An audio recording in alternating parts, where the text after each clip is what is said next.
Ассаламу алейкум. Орозоңуздар кабыл болсун. Керемет кыргыз элибиз күчтүү, ыймандуу, орозо туткан эл болсун деп бүгүнкү эфирибизди баштадык. Бүгүн сиздер менен биз ушул өзү сакадай бою сыр алтын, сүйлөгөн сөзү дак алтын кыргызга дүйнө жүзүнө ошол шык менен шыктандырып дем берип аткан биздин агайыбыз келген. Анда сиздерди тааныштырып коеюн. Кабаев Алтынбек Аскарович, Кемин районуна караштуу Алмалуу, Чымкоргон айыл аймактарынын бир нече жолку депутаты. Кыргыз Республикасынын эмгек, социалдык камсыздоо жана миграция министринин коомдук байланыштагы кеңешчи жана коомдук ишмер агабыз Алтынбек байкебиз келген. Ассаламу алейкум, орозоңуз кабыл болсун. Алейкум салам. 7 баланын атасы. Эми сиздин өмүр баяныңызды окуйун десем 18 бет экен. 20 мүнөт убакыт жетпей калат экен. Ошого убактыбыз өтө аз болгондугуна байланыштуу элиңиз менен амандашып алыңыз. Assalamu alaikum, rahmatullahi barakatuh. Амансыздарбы, урматтуу мекендештер, калайык калк, калың журт. Бардыңыздарга Аллах Тааланын рахматы болсун. Пайгамбарыбыз саллаллаху алейхи вассаламга салам салаваттар болсун. Кармап жаткан орозобузга Аллах Таала жеңилдик берсин жана кабыл кылсын. Ким эгерде орозо кармаган болсо, орозо кармоодо чаңкоону Аллах Таала жеңилдетсин. Өзү ыраазы болгон болсун. Алла разы болсун. Орозоңуз кабыл болсун. Алтынбек байке, мынакей темабыз айтканда шыктандыруу. Сиз ушул ден соолугуңуз мындай ооруп турса дагы, кыйналып турса дагы шык берип келесиз элге. Анан жасаган иштериңиз ат көтөргүс да. Анан өз пайгамбарыбыз айтат, мындай бетине мактоо дейт, ошондой болсо дагы жаштарга бир шык болсун деп атабыз. Анда бир теманы ачып бериңиз. Рахмат. Темирлан иним, өзүңө чоң рахмат ушу бүгүнкү студияңа чакырып мага бир убакыт бергениңе. Себеби өзүң айтмакчы, Аллах Тааланын берген рахматы деп билем мен бул оорунучу. Ошенткен күндө дагы баягы мүңкүрөп калбай, башым жерге салбай, элиме, жериме, Кыргызга, үммөткө кызмат кылайын деп кандайдыр кайсыл тарабынан болсо дагы аракет жасап жүргөндүм ал айдан анык. Мени тааныгандар калпайттырбайт. Өзүң айтмакчы, Кудайга шүгүр, Аллах Таала жашообузга дин берген, ошо диндин түшүнүгүн бир аз болсо дагы берип, намазыбыз менен балдарыбызды келинчек экөөбүз тарбиялап өстүрүп, ошо дин багытында жана ошондой эле патриоттук сезимдерин ойготуп, ошол менен катар спортко балдарымды тарбиялап келем да. Өзүмдүн ийгиликтеримди айта турган болсом, негизи мен кийинчерээк майыпталып калдым. Кийинчерээк деп коет, приобретенный. 16 жыл бир топ кыйынчылык көрдүк, эми аны Аллах Тааланын сыноосу деп мен азыркы түшүнөм. Бирок ошол 16 жылдын ичинде дагы мен жөн жаткан жокмун. Аллах Таала менен байланышты үзгөн жокмун да. Аллах Таала менен байланышты үзгөн жокмун. Ошо жатып алып да намаз окудум. Көз менен ишара менен окуйсуң го намаз. Ошондой акыбалдар келгем да. Ошондо да намазымды токтоткон жокмун, Кудайга ошо акыйкатта Аллах Таала өзү токтоткон жок да. Ошентип жүрдүк, анан Аллах Таала бизди баягы бир жагын алып койгон менен экинчи жагын толуктап турат. Аллах Таала адилеттүү да, калыксат. Анан мага 7 бала берди. Кудайга шүгүр. Берекесин берсин. 5 уулум, 2 кызым бар.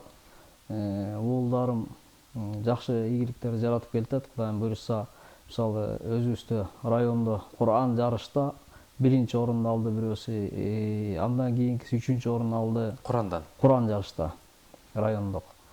Анан улуу балам мектепте жакшы бүткөн, ийгиликтүү, бирок экөөбүз келишим жасап, кийинки сенден кийинки инилерин, карындаштарын окуталы деп, уулум бир азыр өзүнүн кесибин иштеп жүрөт. Андан кийинки кызым орто кесипти окуу алды, андан кийин жогорку окуу жайда, Казакстанда жогорку окуу жайды бүтүп алды, өз жолуна түштү да. Андан кийинки балдарым ушу мектепте алдыңкы окуучулар, кызыл диплом менен бүтүп атышат. Аттестат менен бүтүп атышат. Ушундай, Кудай буйрса, жакшы иштер. Мен эмнени айтам? Себеби бардыгын Аллах Таалага байлаш керек. Аллах Тааланын өкүмү кандай болсо ошого шүгүр айтыш керек да. Эгерде шүгүр айтпай, наалып кейип кепчиген болсоң, Аллах Таала ошонуга жараша өзүңдү түздөп кое берет. Жок, биз анткен жокпуз, келинчегим экөөбүз Аллах Таала менен байланышты үзгөн жокпуз. Жатсак да, турсак дагы Кудай деп намазыбызды калтырбай, ошонун аркасында азыр биз бир топ ийгиликтерди жаратып келатабыз. Алтын аке, ушул ийгиликтерди жаратууда жеңемдин эмгеги чоң болсо керек. Алла ыраазы болсун. Жети бала төрөп берип, баатыр эне болуп, мына Камчыбек Кыдыршевич көп балалуу болууга деп атпайбы? Кыргыз өнүп өссүн деп, анан үммөттүн санын көбөйтүп, ушу жеңеме да чоң ыраазычылык билдирейин деп атам. Анткени жакшы эркектин аркасында ушундай жакшы жеңелер бар болгондугу үчүн, анан салымдар болгондугу үчүн Туура. ийгиликтер болот. Анан эркектер кээде өзү эле мактана беребиз. Мен кыйын, ал кыйын, бул кыйын деп. Анан жеңелерге чоң рахмат. Анткени ошол биздин аял заты өтө акылдуу, ошол Хадише энебизден, Айша энебизден, Курманжан энебизден, ошол улуу эже апалардан сабак алат да болбой эле. Анан кыргызда айтат, мындай бизде азыр эми сиз мындай өзүңүз оорусаңыз дагы, ошол жаман оору менен оорусаңыз дагы ошону чыдап Кудайдан келди деп мусулман катарында кабыл алып атпайсызбы? Анан кээ бир адамдар бар, биздин бир туугандар ден соолугу жакшы, бирок нааразы да. Нааразы, өзүнө нааразы, тагдырына нааразы. Ошондой биздин бир туугандарга эмне дейсиз? Эң биринчи Аллах Таала бизди жараткандан кийин бир максат менен жаратты да. Аллага ибадат кылып өтүш керек. Анан Аллах Таала тыйган нерселер бар. Мисалы жалкоолуктан тыйган да. А биз жалкоо болбошубуз керек. Аллах Таала ар бирибизге бир өзгөчөлүк берген, бир өнөр берген, ар кандай да шык берген дегендейчи. Анан ошол эркине туура тандап, анан ошо менен аракет кылыш керек да. Мисалы мен оор жумуш жасай албайм. Оор жумуш жасай албасам, бирок өзүмдүн колуман келген, мисалы коомдук иштерде ушундай жумуштарда жүрөм да, аларды мындай жалкоолонбой, кайсыл эмне болсо дагы жасай берем. Аракет кылам. Анан мисалы мен үйүмдө деле ошо балдарыма, эркек балдар деп атпаймынбы? Алар деген атанын колунан бир нерсени көрүш керек, кетмен чапкандай, балта урушуткандай дегендейчи. Ушундайлардын баарын жасайм да. Мен жатып албайм. Эч убакта жатпайм да. Канча жыл депутат болдуңуз? Мен жергиликтүү кеңеште 2 жолку депутатмын. Мындай Тынбайт экенсиз да? ийгиликтеримди айтсам, ошо таяң салып эле дүкүлдөп жүрөт экенсиз, эми алып туруп. Ушу ийгилик сырларынан бөлүшпөйсүзбү? жүрө берем. Мен айтып атпайм, эң биринчи мен Аллага таянам дагы, мисалы күнүгө эртең менен багымда намазымдан кийин Алладан сурайм. Алла, мени эмнени арам кылсаң, ошондон алыс кыл, эмнени адал кылган болсаң, ошол жака мени ыкта дагы, мени ал иштен алба дейм. Алладан ушинтип сурайм. Күнүгө эртең менен сурайм да. Алтын аке, бул ушул динге келгениңизге ким себепкер болду? Канча жылдан бери мындай намаз окуп калдыңыз? Мен динге келгениме мектепте окуп жүргөндө баягы Союз убагында Акбар Али деген бир устазыбыз биздин айылга барып, алиф тамгасын таанытып баштаган да. Анан мектепте бүткөндөн кийин мен деле баягы чоң казат дегендей Союз убагы бүткөндөн кийин ары бери урундум. Сөзүн ачык, ары бери урундум да, бирок өзүм максатым бар болчу, үйлөнгөндөн кийин дин менен жашоону баштайм депчи. Ошондо 2000-жылы Аллах Таала насип кылып келинчем үйлөнгөндөн кийин 2000-жылы динге келгем. Ошо 5 мал намазымды окуп, ошондон бери келтем да. Кудайга шүгүр. Анан 77-жылы төрөлгөнсүз. 77-жылы төрөлгөм. Өз 77-лер кыйын болот экен. Машалла, 77-лер кыйындар көп азыр. Алла ыраазы болсун. Мен ойлойм, Алтынбек байке, ушул сиздин ишиңиз уланат. Анткени Кудайга жаккан, элге жаккан иш болуп атпайбы? Анан ал иштерге айлык деле төлөнбөйт. Төлөнбөйт да бизде. Даанасын айттым. Анан жакшы айтканы бар, жаман айтканы бар. Ошого баардыгына сабыр кылып, ошол ден соолукту карап, анан эл үчүн ошол элге болсун, ошол жерде болсун деп ар эшикти дүкүлдөтүп иш кылып атпайсыздарбы? Анан ошол жанагы 12 мүчөсү толук адамдар деле бар. Анан туура эмес жолдо жүргөндөр бар. Анан ушул туура жолго салган, ошол мен ойлойм кээде ата-эненин, өзүңүз айттыңыз, ата-эненин ролу өтө чоң. Ушул азыркы жаштарга биз шык берүү үчүн эмнелерди айтсак болот? Азыркы жаштарга мисалы биз баягы Союздун этегинде жашап калдык да. Союздун даамын алып, СССРден жана кызыл паспорт алганбыз бизчи. Эң акыркы биз деген алган жок ал экен. Ошол тарбияны алып, бирок ар бир адам өзү издениш керек. Мындай туура жолду өзү караш керек да. Мындай Аллах Таала бизге акыл берди да. Акылды ой жүгүртүш керек да. Ой жүгүртүп, анан мен кайсыл жака баратам, мунун эгер мен жоо жол менен кетип баратсам, келечек кандай болот? 15-20 жылдан кийин кандай болот? Туура болобу, туура эмес болобу деп. Анан акыретти ойлоп, ушуну менен адам ой жүгүртсө өзү, анан кийин чөйрөнү туура тандаш керек. Чөйрө негизги маселе. Чөйрөнү туура тандаш керек. Эгерде сен куруучулар менен кетсең ошол жашоодо жүрөсүң дегендей да. Мисалы чөйрө бул өтө чоң, орду чоң чөйрөнүн. Адамдын жашоосундачы. Эгер жанагындай туура эмес багытта жүргөн, туура эмес жолдо жүргөндөр менен аларга аралашып кетсең, бүт ошо менен кетип каласың да. Этияттанып, карап, ошон үчүн ата энени угуш керек, Темирлан. Ата энең, мисалы, мен азыр мына элге келип калдым, 49-тан быйыл да. Ата энем өзү, атам кызматкер болгон. Апам өмүр бою мугалим болгон да. Мен ошондой үй бүлөдө чоңойгом. Анан кийин алар мага айтчу. Бирөөнүн акысын жебе, уурдаба, калп айтпа, ушундайларды айтчу да. Анан мен ошол эле бияка туруп калганда, мен азыр деле ошого аракет кылам да. Аракет кылам. Калп айткан жек көрөм кыскасычы. Ошондой эле бирөөнүн акысын жеп жибергенге жаман көрөм да. Калпчынын казаны кайнабайт дейт го кыргыз. Мен аябай жаман көргөм, ошо калпчыларды жек көрөм. Кээ бир азыр мен жашоодо эми баягы турмуштун шаардыгы ушундай болуп атпайбы? Кээ бир улуу кишилердин калп айтканын көрүп каласың да. Анан билбейм эмнеге мындай иринжип жийкенип калам да. Калп айтып аткандар көзүнөн эле сезсеңиз керек, мындай көрүнөт, Калп айтып аткан сөзүнөн, көзүнөн, сөзүнөн биле, ишинен билесиң. Себеби ошо кээ бир кишилер бир сүйлөшкөндө эртеси кийинки сүйлөшкөндө башка сөздү сүйлөйт да. Калп айтып, жаман көрөм да калпчыларды. Анан ушул иште жүрдүм, кайрымдуулук меники негизги багытымчы. Кайрымдуулук баягы. Кандай иштерди кыласыздар кайрымдуулукта? Кайрымдуулукта мен өзү Кыргызстан боюнча майыптыгар адамдардын башын бириктирип бир ДМЧ деген коомдук фонд түзгөнбүз. Анан Кыргызстан боюнча бир круг бердик, баягы максатыбыз бир тар чөйрөдөн чыкпаган, же болбосо бир бөлмөдөн чыкпаган майыптыгар адамдар бар да. Алар мына кичинекей кезинен рожденный балдар бар да, майыптыгарчы. Алар ата энесинен бир туугандан башка эч кимди көрбөйт. Ошолорду биз баягы коомчулукка алып чыгып, элге аралаштырып, бир жанагындай бирге көтөргөн жүк жеңил болот аталышында бир фестиваль жасаганбыз. 7 областты. Ар бирине барып келдим өзүбүз командабыз мененчи. Анан аларды ойготуп, бийлик менен биргеликте анан кийин шыктандырдык да. Азыр ошолордун аркасында мен көп эле көрүп жүрөм, Темирлан. Уже аралашып алган мындай көөдөндөрү мындай ачылып калган сонун да. Ушундай иштерди жасап жүрөбүз. Сонун демек аларды баягы сормосостан чыгарып, мындай иштер бар, силердин колуңардан келет, Кыргызстанга салым кошолу. Балдарга жакшы тааlim тарбия берели деп, анткени баягы жакшынын шарапаты дейт го. Буюрса сонун бул качан негизделип ачылды эле? 2021-жылы негиздегенбиз. Андан кийин биз тегерек столдорду жергиликтүү бийлик бар да, алар менен биргеликте анан кийин ошо именно майыптыгар балдарды баккан энелер же өзүлөрүнүн майыптыгар адамдар менен биригип маселени чечүү жолдорун ошолорду карадык. Ошол убакта мен жана эмгек социалдык камсыздоо миграция министринин кеңешчиси болуп иштеп ошондой иштерди жасадык да. Эми азыр мен баягы өзүмдүн ден соолугум байланыштан үстүнө бир аз пауза кармап райондор иш кылып атам. Мен жөн жата албайм деп атпайм. Кемин районунда ушу мечит салдырып атабыз, медреселер салдырып атабыз. Анан өзүмдүн жана депутаттык мандатымды мен пайдаланып элдин аманаты да. Добуш алгандан кийинчи. Ошентип бир топ иштер жасап жүрөбүз азыр. Машалла. Демек, өзү Алламга кетиш жол айылдан башталат дейт.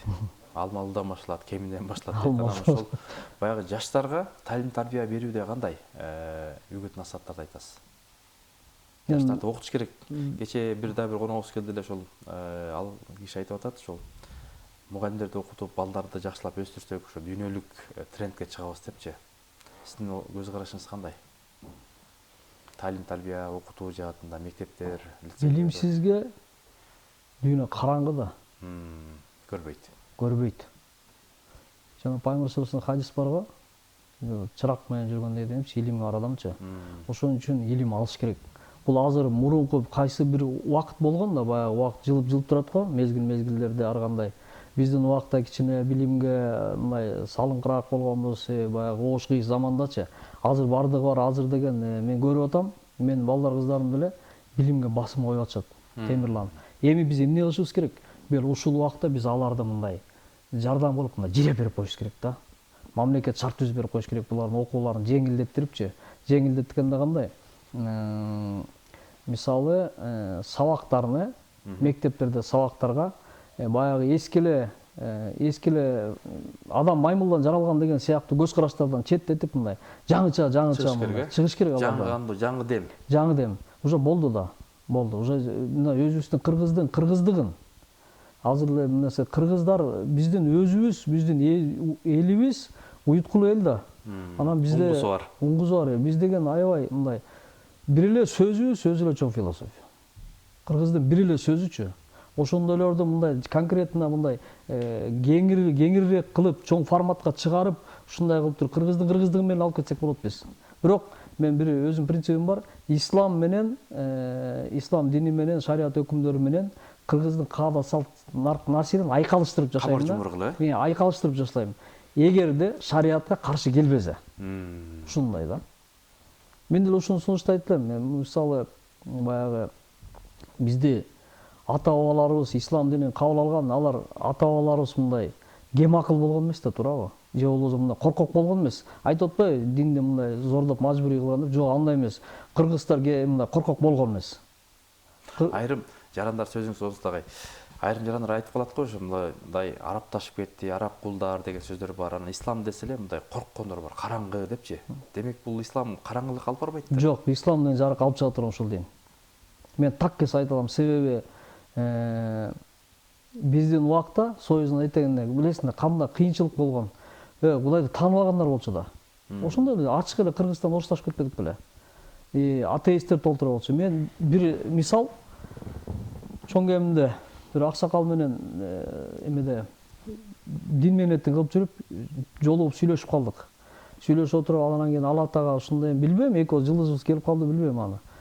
Анан атам момундай отурган эң башындачы, экөөбүз бир 40 мүнөттөй сүйлөштүк. Аягына чейин ушунда отуруп берди да. Кол албайбы? Калды албай. Этекке чейин жок. Себеби ал атеист болчу да. Анан кийин атеизмди еще 5 менен бүтүптүр ошо сабактычы. Ушундай отуруп берди. Мындай аябай мени мындай тешетикте отурду да. Мен Алланы улуктап атам да. Анан кийин ошол ата биз менен кийин Алла жолуна чыгып баштады. 40 мүнөт убакыт бөлдүңүз. 40 мүнөттө ушундай ата айтып тешетикте отурду. Анан кийин биз менен менен жакшы болду да. Өзү менин атам менен тең экен. Анан кийин ошентип отуруп, кийин анын небереси медреседе, Имам Азам медресесинде ошол жакта окуду. Ата өзү бир топ динге салым кошту да. Анан минтип айтты: "Балам" деди. "Балам, мен түшүндүм" дейт да. Мен мурунку досторум, тиги булар эми билесиң, ал мурунку достор кандай болгон. Алар эртең күнү мен башым иш түшсө же мен өлүп калсам, мен жаназама келбейт экен алар дебеди. Акыйкатты билди. Билди. Алар келбейт экен, мына силер келет кезге дебеди магачы. Жакшы сөз, силер айтат кезге деп.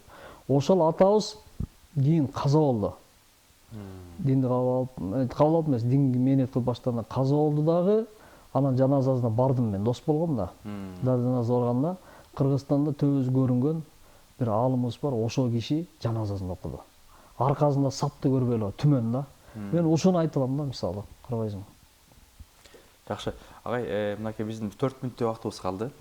Бул эми шыктандыруу дегенде көп нерсе бар. Дүйнөлүк адамдар шыктандырып атат. Азыр мынакей аялдар шыктандырып атат, эркектер.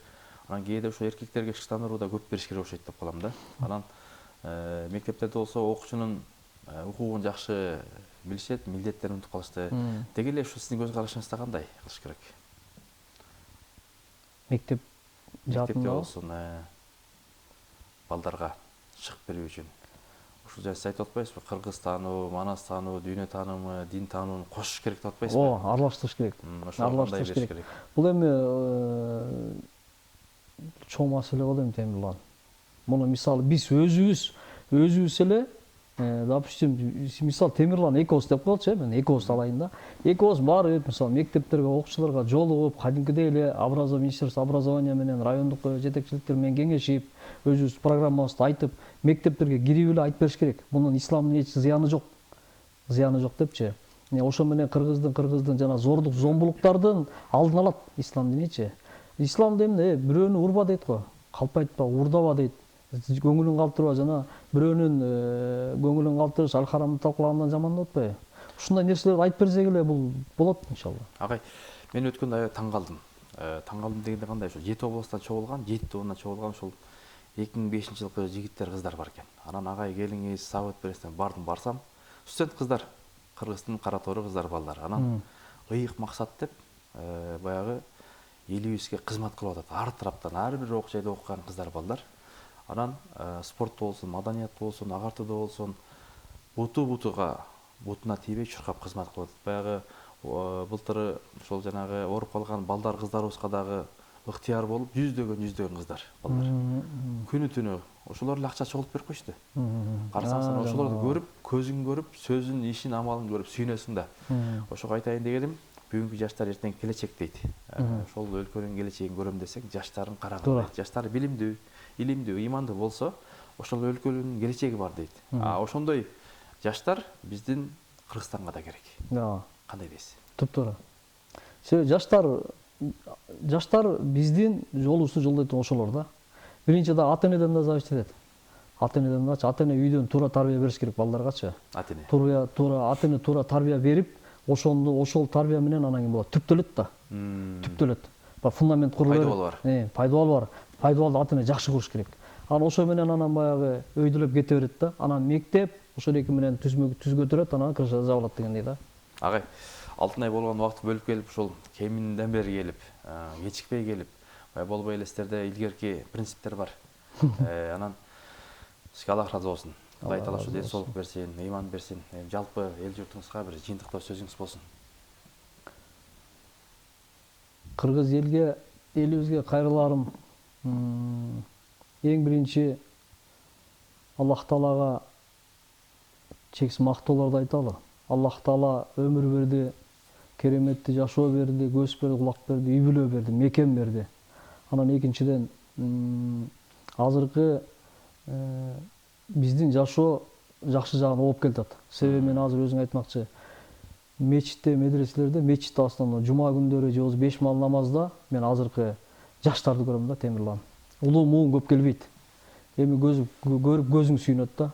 Ошол себептен жаштарыбыз да көбүрөөк ыйман жолуна түшүп, мамлекетибизди жакшы жакка алып кете турган ушул биздин жаштар. Алла ыраазы болсун. Чоң рахмат. Орозоңуз кабыл болсун. Урматтуу эле көрүүчүлөр, биздин суроолорубузга ушу шыктандыруу максатында Кабаев Алтынбек байкебиз мынакей омоктуу ойлорун ортого салып, насаат, насихат сөздөрүн айтты. Кудай таала сизге дагы ден соолук берсин, орозоңуз кабыл болсун. Улуу кыргыз журту, мына оңгу жол деп атабыз, улуттук дем деп атабыз, кыргыз тануу деп атабыз, манас тануу деп атабыз. Жүрөктөрдө манастар кайнасын. Манас дастанын айткан, ошол манаска, кыргызга күйгөн, ушу агайыбыз айткан динибизге күйгөн, салттуу исламды карманган жаштарыбыз көп болсун деп бүгүнкү эфирде жыйынтыктайбыз. Орозолор кабыл болсун, кийинки орозолорго Кудай таала жеткизсин. Ассаламу алейкум ва рахматуллахи ва баракатух.